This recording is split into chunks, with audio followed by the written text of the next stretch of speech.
नमस्कार मित्रांनो, कलाकार कट्टामध्ये तुमचं स्वागत आहे। मित्रांनो, मराठी सिनेसृष्टीतील ज्येष्ठ अभिनेते अशोक सराफ आणि अभिनेत्री निवेदिता सराफ यांना महाराष्ट्रातील प्रेक्षक आजही तितकंच प्रेम देतात। मात्र त्यांचा मुलगा अनिकेत सराफ हा नेहमीच प्रकाशझोतातून दूर राहिलेला दिसतो।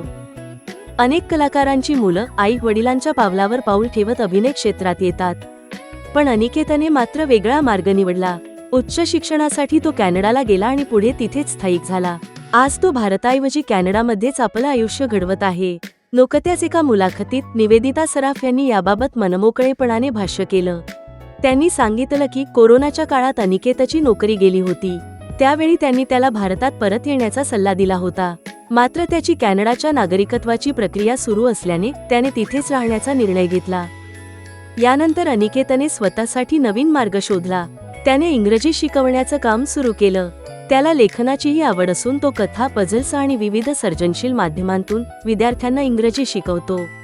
तसेच त्याने कॅनडामध्ये काही इंग्रजी नाटकांमध्येही सहभाग घेतला आहे। अनिकेत भारतात परत का येत नाही याबद्दल बोलताना निवेदिता सराफ म्हणाल्या की त्याला नेहमीच परदेशात राहण्याची इच्छा होती। त्याच्या मते सर्वसामान्य माणसासाठी तिथलं आयुष्य काही बाबतीत अधिक सोपं आणि व्यवस्थित आहे। तो म्हणतो की कदाचित तो आई वडिलांइतका प्रसिद्ध किंवा यशस्वी होणार नाही, पण त्याला जसं साधं आणि शांत आयुष्य जगायचं आहे तसं जीवन त्याला तिथे मिळत आहे।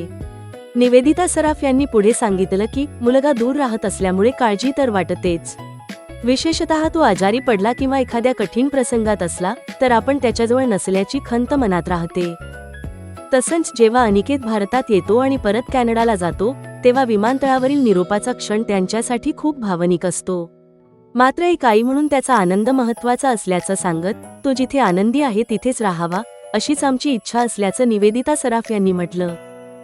तर मित्रांनो, तुम्हाला अनिकेत सराफने निवडलेला हा वेगळा जीवनमार्ग कसा वाटतो?